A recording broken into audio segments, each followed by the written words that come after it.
시큐리티를 한번 도입을 해보려고 합니다. 자, 여기 써있듯이 스프링 시큐리티는 스프링 기반 웹 애플리케이션의 인증과 권한 있죠. 뭐 로그인 했을 때 그 회원이 유효한 회원인지, 그 다음 어떤 회원이 이런 자격이 있는지 그런 권한 같은 걸 담당하는 프레임워크입니다. 그래서 이렇게 어떤 일을 할 수 있는지, 어떤 접근 권한이 있는지 그런 거를 관리를 해줘요, 이 스프링 시큐리티가.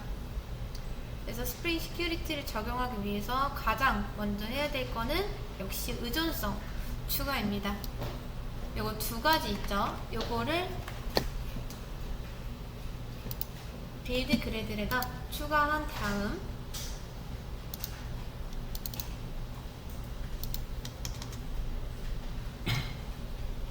코끼리 눌러주시면 됩니다. 근데 요게 두 가지가 있죠. 자, 하나는 스프링 시큐리티 원본이고요. 그러니까 스프링 시큐리티의 기본 기능을 제공을 합니다.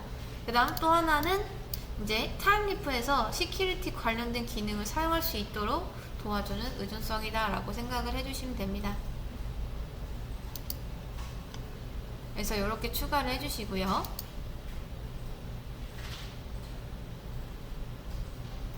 그리고 이 시큐리티가 정상적으로 작동이 된다 라고 하면은 어떤 변화가 일어나냐, 우리가 지금까지 접속했던 모든 접근에 대해서 이렇게 로그인을 해야지만 들어갈 수 있게끔 바뀝니다. 이 로그인 정보는 여러분 여기 패스워드 보이시나요? 보통 대부분 유저 1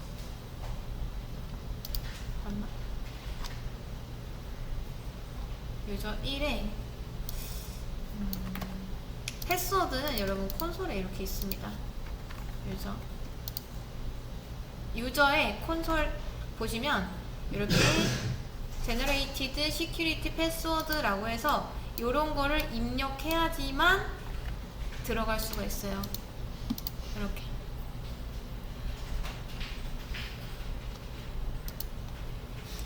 그래서 이렇게 로그인을 해야지만 원래 우리가 들어갔던 페이지에 접속을 할 수가 있습니다. 그러니까 별도로 여러분이 이런 로그인 화면을 만든 적이 없긴 하죠. 그렇죠? 근데 자동으로 생성된 로그인 폼이 이렇게 뜨고, 이건 시큐리티가 설치가 되면서 모든 경로를 보호 대상으로 간주했기 때문에 이런 폼이 뜨게끔 만들어 놓은 겁니다. 자, 근데 이제 이 보안 설정을 우리가 직접 원하는 방식으로 제어할 수 있도록 설정 파일을 하나 만들어야 되는데, 여기 보시면 그게 시큐리티 콤픽입니다. 이렇게. 자, 요거를 복사해서 어디에다 만드냐면 SBB, 이제 로컬 폴더죠. SBB를 통해서 앤서도 있고, 퀘스천도 있고, 메인 홈 컨트롤러도 있고, 그 다음 홈 컨트롤러도 있고, 어플리케이션도 있으니까 이제 요게 로컬 폴더가 되는 건데, 여기에다가 클래스 하나 추가해 주시면 됩니다. 시큐리티 config이라고요. 그리고 여기다 이렇게 붙여 넣기만 하면은 됩니다. 자, 기본적으로 시큐리티 콤픽에는 두 가지가 이렇게 붙는데요.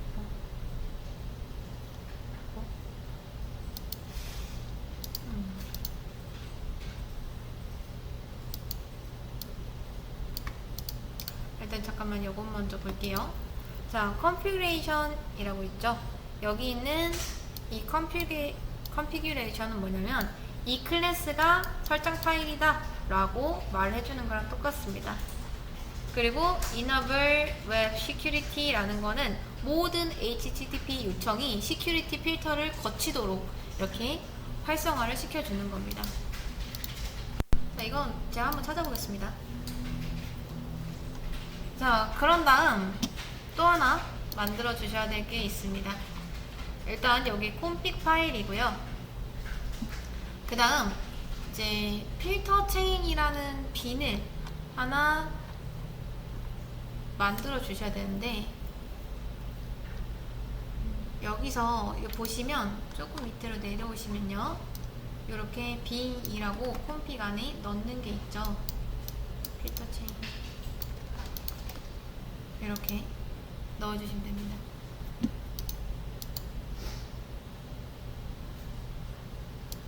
자, 얘는 뭐냐면 우리가 직접 설정한 시큐리티 정책을 어떤 필터 체인으로 등록하는 역할을 하는 건데, 이제 여기 이런 설정이 뭐냐면, 자, 요렇게 돼 있죠. 이게 잘 보세요. 우리 경로가 로컬호스트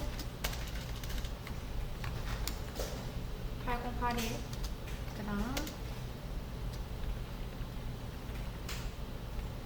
이제 요런 식으로, 자, 루트를 통해서 들어오는 모든 경로에 대해서 인증 없이 접근을 허용할 수 있게 해준다. permit all이 이제 권한을 허용해주겠다라고 하는 겁니다. 이렇게. 근데 이게 우리가 초기 개발 상태잖아요. 그래서 모든 권한을 열어주는 것이 일반적입니다. 나중에 로그인 기능이 완성이 되면은 그때 다시 이 권한을 세분화해서 설정을 해주시면 돼요. 여기서 뭐 등장한 뭐 HTTP나 이런 것들은 말 그대로 프로토콜을 의미하는 겁니다. 클라이언트와 서버 간에 데이터를 주고받기 위한 어떤 전송 규약을 HTTP라고 하죠.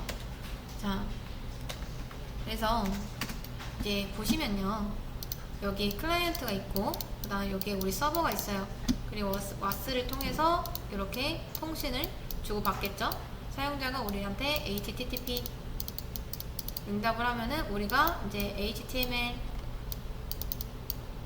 만들어서 주거나 뭐 그런 식으로 지금 통신을 하고 있는데, 이 와스를 접근하기 전에 이제 여기에다가 시큐리티 가드를 하나 설정을 해 놓은 겁니다. 그래서 이제 통신이 이렇게 될 때 시큐리티를 한번 거치고, 이게 진짜 뭐 제대로 된 사용자인지 확인을 한 다음, 그리고 나서 와스 가고, 그 다음 뭐 컨트롤러 가고, 이런 식으로 중간 필터를 하나 놓은 거죠. 이렇게. 그래서 모든 요청은 이 시큐리티 필터를 먼저 통과를 해야 되고, 필터에서 허용되지 않은 요청은 아예 컨트롤러까지 도달하지도 못합니다. 그래서 이 시큐리티 필터가 사실 엄청 많거든요. 그러니까 정의할 수 있는 게 엄청 많기 때문에, 이거는 이제 나중에 여러분들이 그때그때 뭔가 필요한 권한 같은 거 설정하고 싶다 했을 때 챗GPT를 통해서 내가 이런 권한 같은 거, 이런 기능 같은 거 넣고 싶은데 어떻게 이걸 고쳐야 돼? 라고 하는 게 가장 효율적인 방법입니다. 챗GPT가 이제 저도 이거 짤 때는 챗GPT 사용합니다. 그게 가장 좋거든요. 그래서 이제 우리가 정의한 조건에 따라서 어떤 요청을 허용하거나 차단할 수 있는 역할을 얘가 하는 거죠. 그래서 얘는 그냥 쉽게 생각해서 보안 게이트 역할을 수행한다라고 생각하시면 되시고요. 그 다음 또 하나 또 알고 계시면 좋을 게 요 빈입니다. 빈은 뭐냐면 어떤 스프링에 의해서 생성되고 관리되는 객체를 의미합니다. 우리가 왜 어노테이션으로 컨트롤러 달고 서비스 달고 리포지터리 붙인 거 있죠? 그게 모두 빈으로 등록한 것들이에요. 스프링이 실행이 될 때 내부적으로 IOC 컨테이너가 돌아가면서 이런 어노테이션이 붙은 클래스들을 찾아서 빈으로 등록을 하고 그거에 대해 관리를 하기 시작합니다. 그래서 이 필터 체인도 마찬가지로 이제 빈으로 등록을 하는 거죠. 그럼 스프링이 시큐리티 설정을 인식하고 적용할 수 있도록 도와줍니다. 그래서 이제 정리를 하자면, 처음에 이제 시큐리티를 쓰려면 이렇게 빌드 그래드에다 의존성 추가를 먼저 해 주셔야 되고요. 그 다음 시큐리티 설정 파일 있죠. 시큐리티 콘픽을 만들고 이렇게 어노테이션까지 다 붙여 주셔야 됩니다. 그 다음 초반에는 모든 접근 권한, 이제 H2 콘솔에 대해서도 이렇게 열어 놓겠다 라고 하는 거예요. 모든 경로랑 콘솔이랑 포함해서요. 그래서 이제 이렇게 설정을 먼저 한 다음에 여기에다가 빈으로 등록 후 HTTP 요청에 대한 보안 정책을 다 설정해 놓습니다. 그리고 나중에 필요한 어떤 경로부터, 그러니까 아예 여기 선에서 어떤 경로를 들어오려면은 뭐 접근 권한 이런 것들이 필요하고 이런 것들을 다 할 수 있습니다.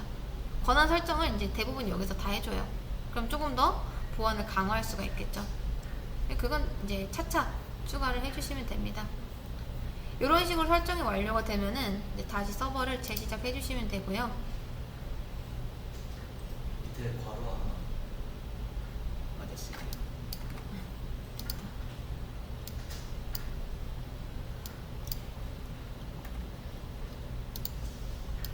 자, 여기까지 잘 됐다면 여러분이 여기 들어왔을 때 이제 더 이상 로그인 페이지가 안 뜰 겁니다. 지금 우린 로그인 폼이 없고, 자, 이제 안 뜨죠?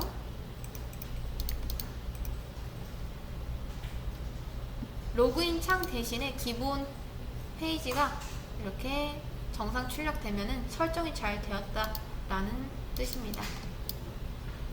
그래서 우선 시큐리티 초기 설정은 여기까지 한번 하고 마무리하겠습니다.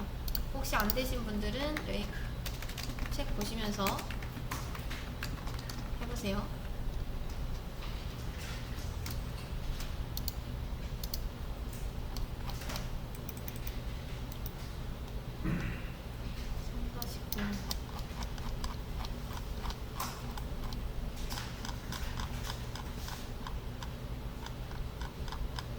지금 시큐리티 설치하기 했습니다.